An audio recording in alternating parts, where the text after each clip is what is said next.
All right, so we're here at the 2023 ADAC Sim Racing Expo. Quickly explain to the people at home, who are you and what do you do?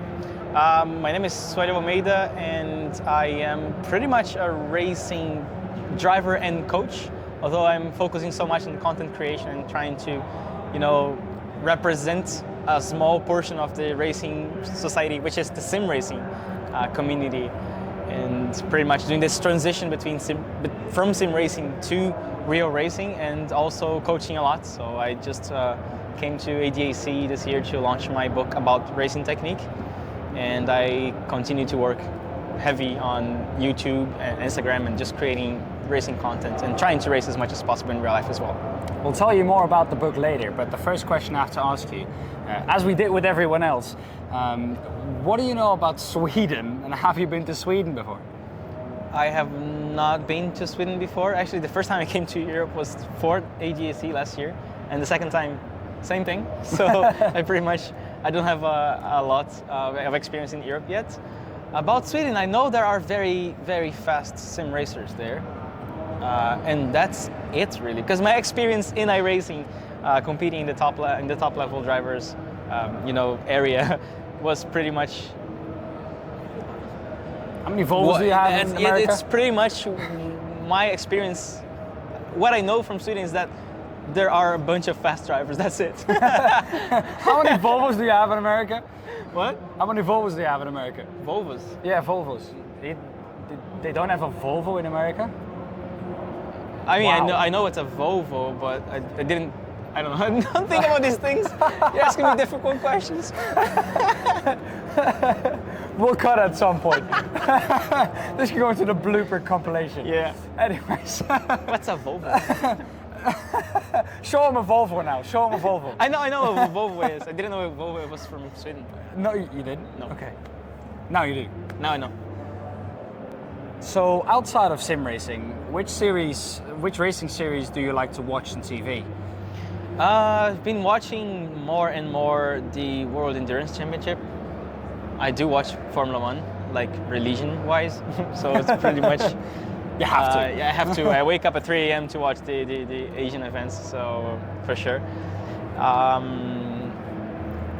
I'm trying to learn more and more about the series. I feel bad, honestly, for not watching more. So I know I watched like WEC and Formula 1 pretty much, and I know that there's so much good stuff out there that we should be supporting that I'm not doing it. So this question is almost like you're pointing at that you should watch more, especially because we are doing this transition, right? So I did watch a lot of sim racing broadcasts because I was doing sim racing. Then I'm going to real life. I'm starting to watch more stuff in real life, but I have to do even more. So where did your passion for sim racing come from then? When did it start? How did it start? It started in Gran Turismo, basically. It was video games on my PlayStation, Gran Turismo 1. Back then I thought the graphics were great. And then like now, 10 years later, so I look back, I was like, it was not like that. You can see the pixel. Yeah. Not anymore. Yeah, exactly. So I started in Gran Turismo 1, then 2, 3, 4, and then I think I was in the shopping mall with my parents and I saw the Logitech wheel. I was like, I want that. So that from there it was just a rabbit hole basically. And then Gran Turismo 1, 2, 3, 4, then Assetto Corsa, then iRacing. And from iRacing I started like competing to the top level, went to become like Canadian champion in Porsche Esports Spring Challenge Canada, pretty much the Super Cup version of Canada. And that put me in a real car. So that's the way I got into it, and now there's no way out. You said earlier you were here to launch your own book. You have your book with you. So tell us a bit more about the making of this book. So it was not a decision, it was just an accident, because I have released my online course about car handling techniques. And I realized that it was better to write scripts for the lessons. So I started writing down what I was going to say in the camera. And then I realized, wow, when I write this, it really looks like a chapter or an article. So I started even publishing some on Reddit or on my website. But then I decided that it was the list was getting long, and I could actually compile those articles, those chapters into a book. And then from there, that was a decision. Okay, now I'm gonna make a book. Back then I had like, I think 10,000 words. And I was like, okay, the book needs to be a little bit bigger. So I started working more and more and more. And after a year and a half, now I have this 50,300 pages. So it's pretty complete first volume of my very first book I ever published in my life. So what would you say then is your biggest achievement in sim racing? Is it this book or is it something else? I don't have one single achievement that I would consider, because things have been happening in an order and it's one after the other. So the reason I'm doing this is because I had many micro achievements before. So maybe there's a culmination, right? Publishing a book is great and I'm super proud of it. But it's just one of like these small million achievements that I do daily by trying to be disciplined, trying to work every day, trying to make sure that I'm like doing the best to build this career in racing in real life. And I'm starting to progressively race more and more and more. And I think it's the process that is the achievement. To know that I am going to somewhere else. I'm ranking up. I went from GT to Formula 4 to Radical, and I went from like doing one-on-one coaching sessions to publishing a course, now a book, and I always trying more, and that is the journey. My biggest achievement is the journey, pretty much. I don't know how to answer this, but yeah, I don't like to point one thing. It's just a little bit of everything. So a journey has to eventually lead to a goal. Yes. What would you say your goal is at the moment? 24 hours ago. There we go. Straight answer, simple. If I do that, I won life. Any specific car you would like to do that in?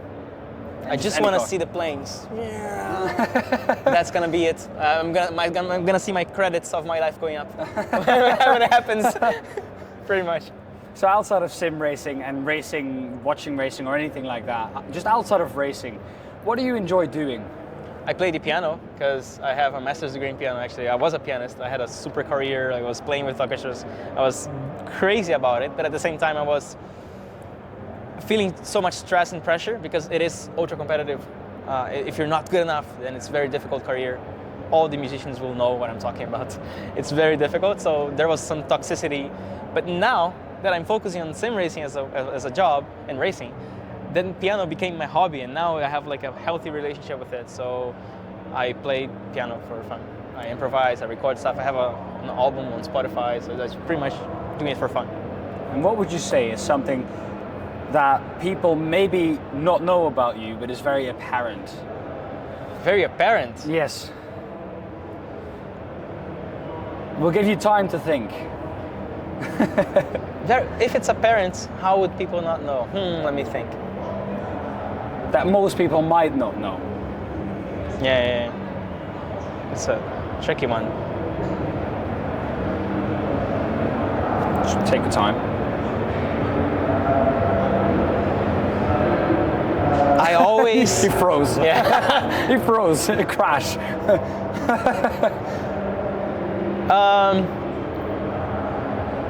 I don't know if it's apparent, but I do always ask myself, especially because I'm doing this transition from sim racing to racing, I'm always thinking that I'm an imposter. That I should not be here. I'm not good enough. Like I have to put the face of like, hey, try, you're gonna improve. But as soon as I get like, here I'm publishing a book and I go to the racetrack and I know that that's gonna be a video on YouTube and millions of people are gonna see that. I'm like, oh my God, what am I doing here? I'm not supposed to be here. I'm not good. This is not good. This is not good. This is not. So like, there is always this lack of confidence before races. Generally, it fades in after the races. And after races, I'm actually pushing for more. I'm like, oh, that's amazing. I want more. But before the race, it's a phase of me that it might be apparent for who is in racetrack, but like I think on YouTube I try to kind of mask it a little bit with editing to make sure I'm more confident. But it's the most difficult bit is to feel that I deserve to be there racing in real life with the level that I have today. We've asked a lot of difficult questions. This last one might be the easiest. Have you got any tips for the people at home how to become a better sim racer? the most important thing, never do blind laps.